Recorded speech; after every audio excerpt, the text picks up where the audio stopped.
Good morning, because it's the beginning of things. And actually, as I'm recording it, it is actually morning this time. Welcome to Gen Dragon 42, and here I am interviewing my mom. Hi. Who is an ISFP, and we'll just talk about that and chat. And you'll notice that I'm in a very different kitchen. This is my mom's kitchen. Much cleaner than mine. Anyway, so you had thought originally that you were an INFP. You thought that for a while, right? So Yes. what made you change your mind? I thought I was an INFP because I took a Meyers-Briggs test when I was trying to get recertified for teaching, and that's what I came up with. But once I started talking to you about it and I went on the Meyers-Briggs site and read some of the descriptions, I decided that I was more S than N because I enjoy the process of it. We talked about it relating to my garden, and that's what really did it for me, because I realized as I was out in the garden, what I was most aware of were all of the things that were sensory. I'm out there and I'm listening to the birds. I'm looking at the different forms and textures and colors of the plants. I'm smelling the different smells. I like to get my hands on things. In fact, sometimes I like to work without gloves because I want to feel it. And just that really brought it out to me. And I had also read a quote that I have always really enjoyed. I think it's by Hannah Ryan. And she says, the greatest gift of the garden is the restoration of the five senses. And that is exactly how I feel when I'm out there. So that makes a lot more sense, that I do use the five senses as I process things.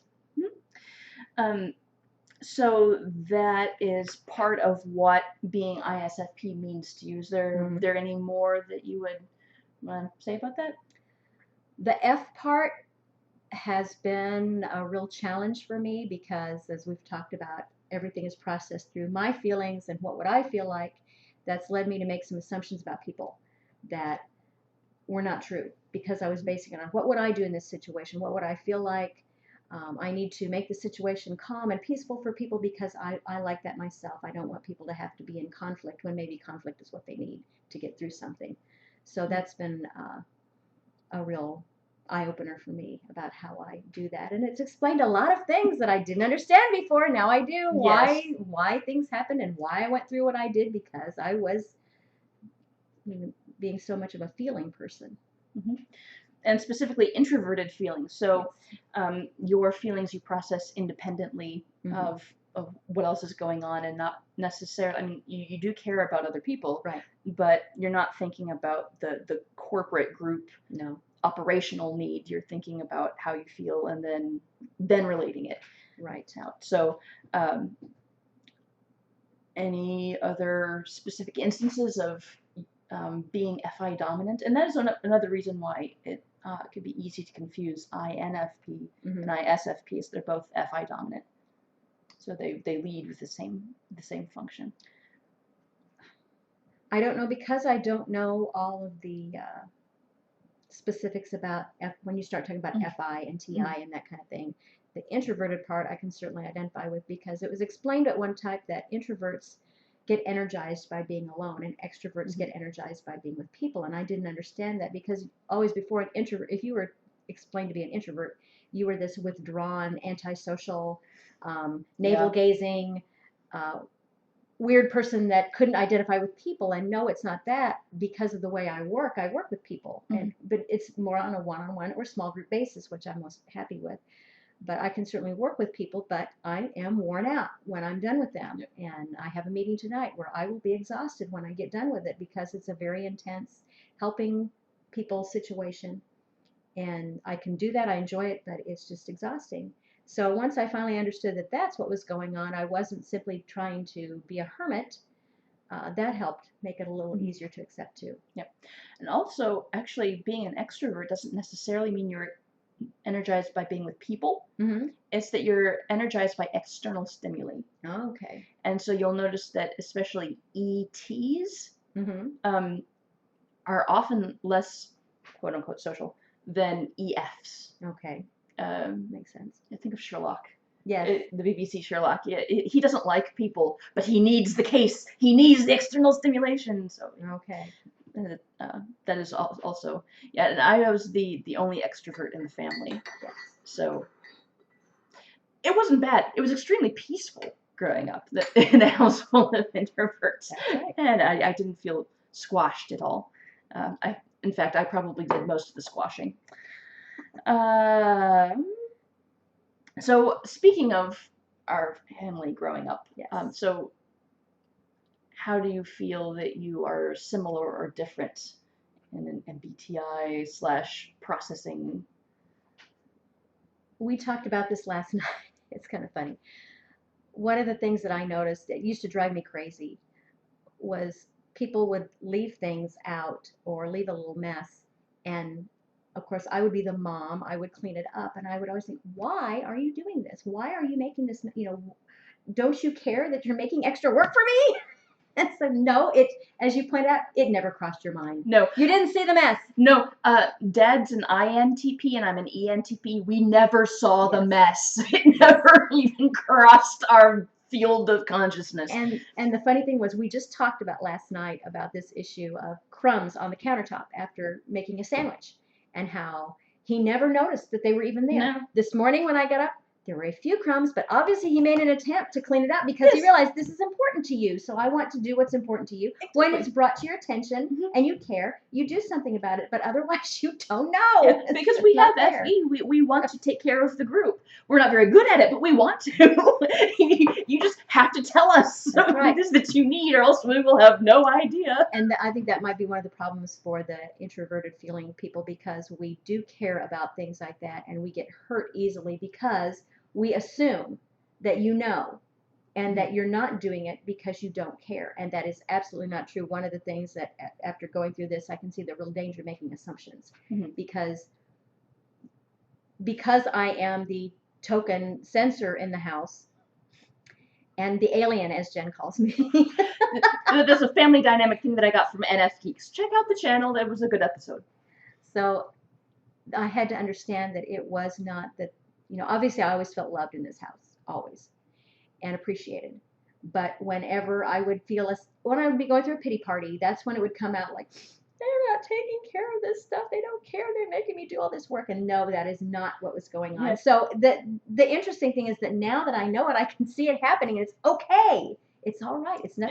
It also helps in prioritizing things. What's a big deal? What's not a big deal? There are so many things that are not a big deal, and we tend to make them out to be much bigger than they need to be. And if we would simply say, I need this, instead of assuming that you know that I need this, it would help a lot. Yep. And at least I can guarantee you from my perspective, and I'm pretty willing to guarantee from Dad's perspective, we had no idea you were taking it personally. Yes. Well, that's just it, because if you don't express that, and because being harmonious and calm is very important to me, I'm a real conflict avoider, so I don't want to start a war or make somebody unhappy, but at the same time, it wasn't really helping anything that I was keeping all of this stuff down. Yeah. And it is so colossally impersonal. Like, almost nothing is personal unless you call us idiots or challenge our rational process, in which case, or threaten somebody who's one of ours, then you're done. But other than that, it's just, just tell us it's fine. Yeah. So it's wonderful, the avenues and channels of communication that this opens up. Yes, it really is. It's very helpful. Yep. One question that I thought of, so all of us in the family, and my brother, the INFP, so we're all Ps. None of us is J. And I think that is a strong contributor to the high level of peace in the house. Because we're all independently making our own little judgments and not trying to enforce it on anybody else. Not that Jays are trying to be overbearing or anything, but that's just that they need to make things work for people. Right. And we don't have that. An example of that is when Jen was visiting. One of the things whenever she visits is there's always a day when she and her dad and her brother play Settlers of Catan. That is a kind of game that I really don't care about. I'm not interested in. I was trying to think of what word I would use to describe those. It's not always games of world domination Strategy. Or it's strategy. That's exactly, yes, thank you. That's exactly the word. strategy games don't do anything for me. And so it's okay for them to have that day. It's not threatening to me. It's fine. I will go off and do my own thing.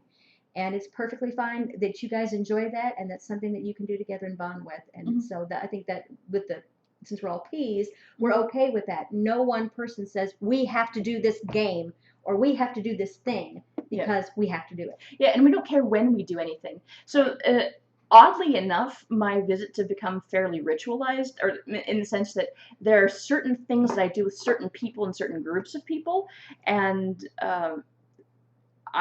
we almost always do these things, but when they happen, I'll call you. You know, so Mom, Dad, and I, we always play Phase 10. We have to do that. Phill doesn't like that game, so we do that when he's at work. Phill and I usually play Heroes of Might and Magic. We didn't get to this time, which is kind of sad. But anyhow. You went and did your other bonding things. Yep, we did our Panera run, and I visited my friend Sarah, and all of the different groups and different individuals. We have individual traditions, but whatever. And it's not an idea of, okay, she's come to visit, so we have to have all of her time. We don't.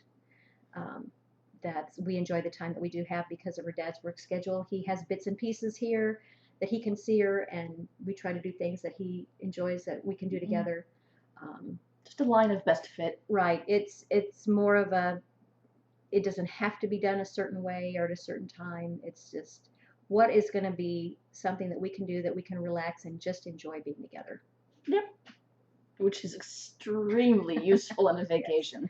Yes. We talked about that in terms of our family vacations too. If we go to Colorado, we may decide one day we want to go to Grand Lake and one day we want to go on the Alpine slide. But as far as everything else, who knows? You know, a couple of times we've been to the Denver Museum.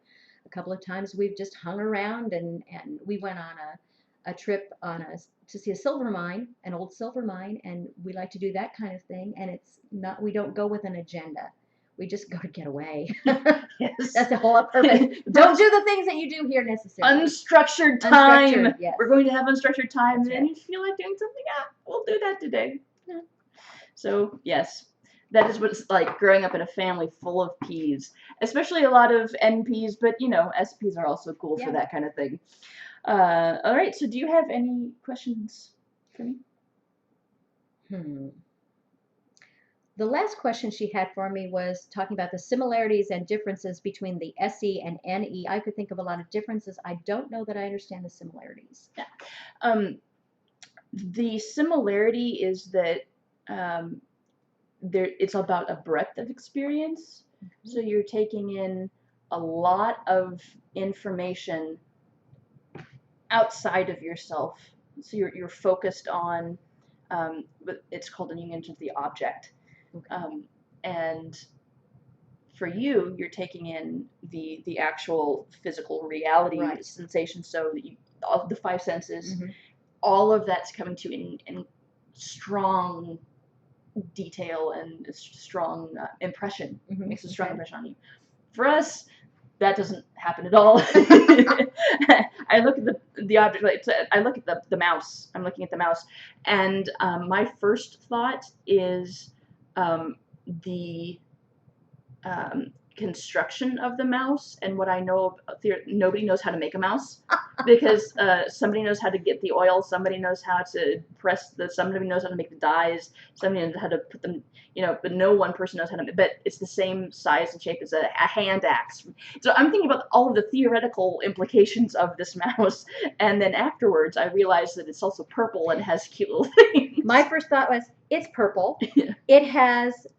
It has nature on it. It's got these wonderful curving, natural looking lines of a plant. It looks like these are leaves that are, some of them are white, some of them are very, very deep purple. It's kind of peaceful because of the color. It's a pleasing shape and everything. Yes, it does fit in your hand, but I could not care less how this thing works. I like how it looks. I like that it does work, but I don't want to know what's going on inside it or how it works. Yeah. I look at a fax machine. I don't know how it works. I don't care. As long as it does, that's fine. I'm looking at it and I'm imagining all the internal working parts. Yeah, no. and the theory and the history and how we came to get to this point and what might the new development be in fax machines, and wouldn't it be cool if we had rematerialization like Star Trek. You know, like, this is what I think when I see objects. I don't see I see the object behind the object. And that's more real to me than anything. And especially even me more than Dad or Phill, although they have the same thing in a secondary position. That's the big, like, your introverted feeling is big in your head, and this is how you see everything. This layers and layers of random connections with immaterial things is how I see everything. It's kind of like being in the Matrix. Oh boy. Yeah. So that's what NE does. Yeah. It's the same thing, only like that. Right. It's just a different way of perceiving something. I was thinking about too, one of the things that it talked about in the ISFP and also I think the INFP profiles were artistic interests. And it said some people are interior decorators, and I always said I could not be an interior decorator because I could not do someone's home that wanted to do a contemporary stainless steel home. Because to me, that because it's all about straight lines and it's kind of blocky, and there are certain colors. There's not doesn't seem to be as much of a wide palette. It can be. They tend to put colors together that I would not, or there's an absence. To me, one of the most frustrating ones is the houses that are all white and beige, or all white or all beige, or things like that. Where's the color? Where's the life? And for some people that would be overwhelming. It would drive them crazy. They don't want to live like that. But for me, that's exciting. That's invigorating. And so I thought I would be a real disaster if I went into somebody's house. Oh, you need more color. You need to have this on your wall. See how wonderful this is? And they think, no, it would drive me crazy. I couldn't live in a room like this. Yep. So kind of similar to, as per my last video, a TI preference person can't do something that they don't understand. So you wouldn't be able to recommend something that you thought was abhorrent. Yes. Yep. Yeah, that would be hard. Yeah, that makes sense. That makes sense. Well, thank you, Mumsy. Yes. For appearing in my very special episode. And I will see all of you. Maybe this explains a lot. Yes, it probably does. Just wait till we get my dad on one of these days. Oh boy. That'll explain even more. And in fact, I'm sure I'm going to need a lot of comments in the bottom saying, you look just like your mom, because people say that now. Wait till you see me with Dad, and then you'll see. That's it. Yes. All right, bye.